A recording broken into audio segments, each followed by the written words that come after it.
Hello दोस्तों, आप सभी का सैफरॉन स्टडी पे स्वागत है। आज हम सीखेंगे समास।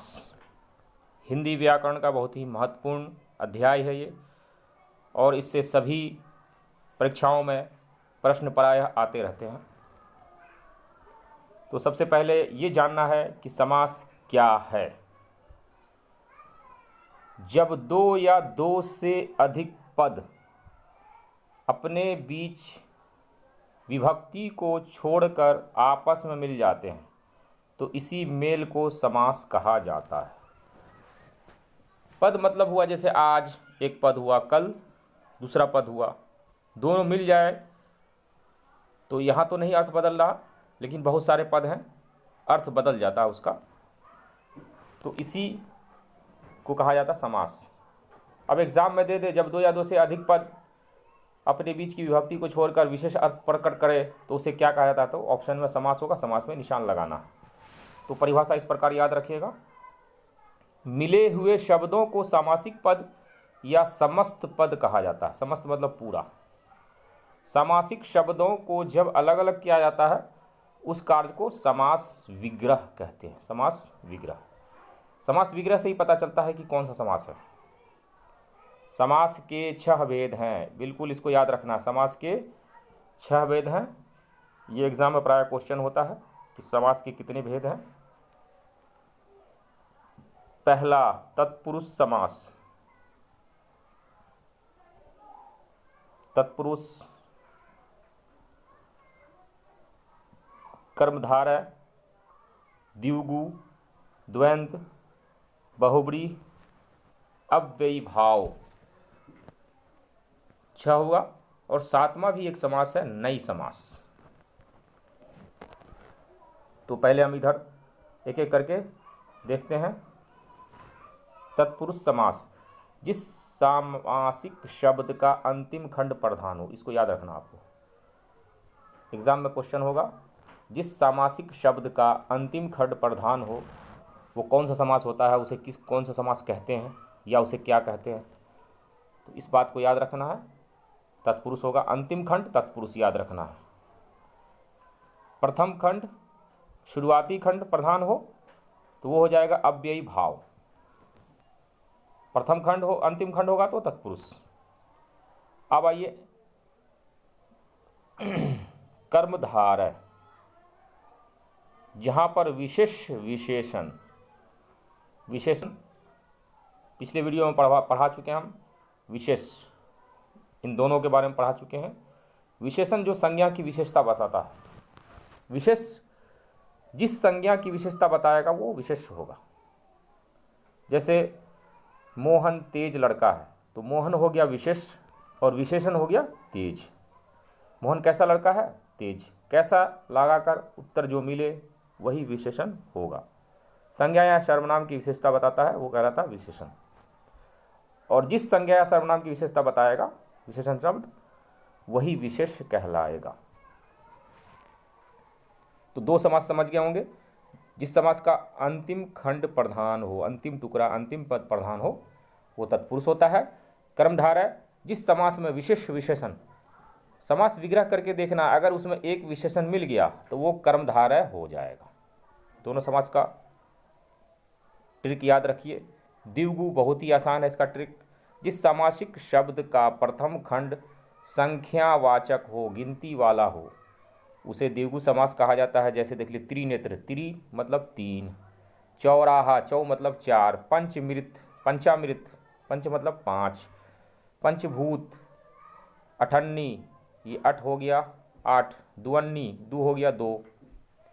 प्रथम खंड संख्यावाचक हो, बिल्कुल इसको याद रखना है। कोड में संख्यावाचक मिले द्विगु में निशान लगाना है।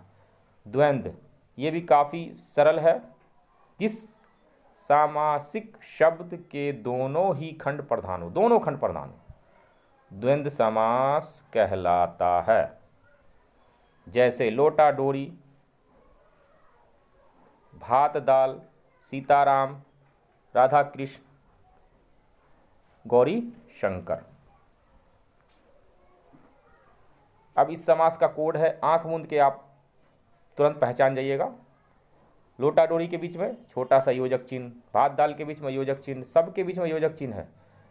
ये वाला योजक चिन्ह देखना है, छोटा सा लगा होगा दो शब्दों के बीच, और द्वंद्व समास में टिक कर देना। बहुब्रीहि समास, शब्दों के भेद में हमने पढ़ाया था। यौगिक शब्द, रूढ़ यौगिक, योग रूढ़ शब्द, जो योग रूढ़ शब्द थे वे सारे बहुब्रीहि समास हो जाएंगे। विशेष अर्थ को प्रकट करता है। जिस सामासिक शब्द का कोई भी खंड प्रधान न हो, ये याद रखना है। ऑब्जेक्टिव में यहाँ से दे देगा ये पंक्ति उठा के, कोई भी शब्द सामासिक शब्द का कोई भी खंड प्रधान न हो, बल्कि वह सामान्य अर्थ को छोड़कर विशेष अर्थ पर धारण करे, प्रकट करे, बहुब्रीहि समास कहा जाता है। जैसे लंबोदर, लंबा हो उदर जिसका, अर्थात गणेश। चंद्रशेखर, जिसके सिर पर चंद्रमा हो, अर्थात शंकर। चतुर्भुज, चार भुजाएं हैं जिनकी, अर्थात विष्णु आदि। तो चतुर्भुज को आप कहेंगे, ये तो द्विगु समास भी है क्योंकि चतुर संख्यावाचक आ गया। तो कुछ हैं जैसे कुछ हैं उसको आपको याद रखना है कि ये बहुब्रीहि ही है। जैसे चतुर्भुज है, एक दशानन है, 10, वहाँ भी संख्यावाचक आ रहा है लेकिन वो द्विगु नहीं होगा। चतुर्भुज और दशानन को बिल्कुल आपको अच्छी तरह से याद रखना है, ये बहुब्रीहि है। पंकज, जलज, ये सारे शब्द भी हैं। अब इसमें हम बता देते हैं। और चक्रपाणी, वीणावादनी, ऐसा शब्द रहे तो वो चला जाएगा बहुब्रीहि में। नीलकंठ, चंद्रशेखर तो यहाँ लिखा हुआ है, नीलकंठ, चक्रपाणी, दशानन, इन सभी शब्दों को भी याद रखना है। ये बहुब्रीहि समास के उदाहरण हैं। और जब प्रैक्टिस हम कराएंगे, ऑब्जेक्टिव का सेट लाएंगे, तो उसमें हम डिटेल से सभी का नाम एक जगह लिख देंगे। अभी आपको समझना है कि बहुब्रीहि समास कैसा होता है, कैसे पहचानना है, कोई भी खंड प्रधान ना हो, ये सब बातें याद रखिए। अव्ययी भाव, इसको अब नहीं बोलना है, ये व नहीं है, व है। अव्ययी भाव, जिस सामासिक शब्द का प्रथम खंड प्रधान हो, प्रथम, अंतिम खंड प्रधान हो तो तत्पुरुष, प्रथम खंड प्रधान हो तो अव्ययी भाव, दोनों खंड प्रधान हो तो द्वंद्व, प्रथम खंड संख्यावाचक हो द्विगु, किसी भी खंड में विशेष विशेषण हो कर्मधारय। तो विशेषण याद रखना, विशेषण बहुत सारे शब्द हैं, तेज, मंद, लंबा, चौड़ा, नीला, पीला, ये सब विशेषण है। अब इसका कोड है, इन शब्दों में यथा अवश्य मिलेगा आपको, प्रति, प्रतिपल, प्रतिदिन, प्रतिपल, यथाशक्ति, इसका कोड है यथा और प्रति, याद रखिएगा। यथा प्रति मिले अव्ययी भाव बताना, यथा प्रति मिले अव्ययी भाव बताना। अब ये सातवां इसने लिख दिया है, समास के 6 भेद है और अन्य में रख दिया है कि अगर समास ऑप्शन हो क्वेश्चन में, समास के कितने भेद हैं, 7 अगर ऑप्शन हो तो 7 में निशान लगाना आपको, किसी बुक में 7 भी है। निषेध अथवा अभाव, मतलब कोई चीज़ मना करता हो या उस चीज़ की कमी हो। आदि अर्थ में जब प्रथम पद अ, अन, न, ना आदि हो, दूसरा संज्ञा या विशेषण हो, नए समास कहलाता है। जैसे अभाव, अ लगा हुआ शुरू में, अभाव मतलब वो चीज़ नहीं है। अनंत, जिसका अंत ना हो। अन्याय, नाइंसाफ़ी, न्याय न मिलना। अभय, जिसको डर ना हो। अनजान, जाना पहचाना ना हो। ना समझ, जो जिसको समझ नहीं हो। तो अन और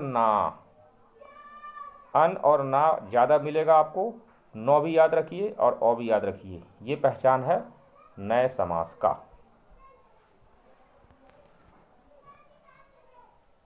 तो समास के कितने भेद हैं, 6 मुख्य रूप से, वैसे 7 हो तो 7 भी आपको याद रखना है, ऑप्शन में 7 हो तो। और सभी समास की पहचान हमने बता दिया। इस वीडियो में इतना ही, मिलते हैं अगली वीडियो में। अगर आप चैनल पे नए हैं तो चैनल को सब्सक्राइब करें, ऑल बटन को अवश्य दबा दें, साथियों को शेयर करें। ताकि अधिक से अधिक लोग लाभ उठावे। धन्यवाद।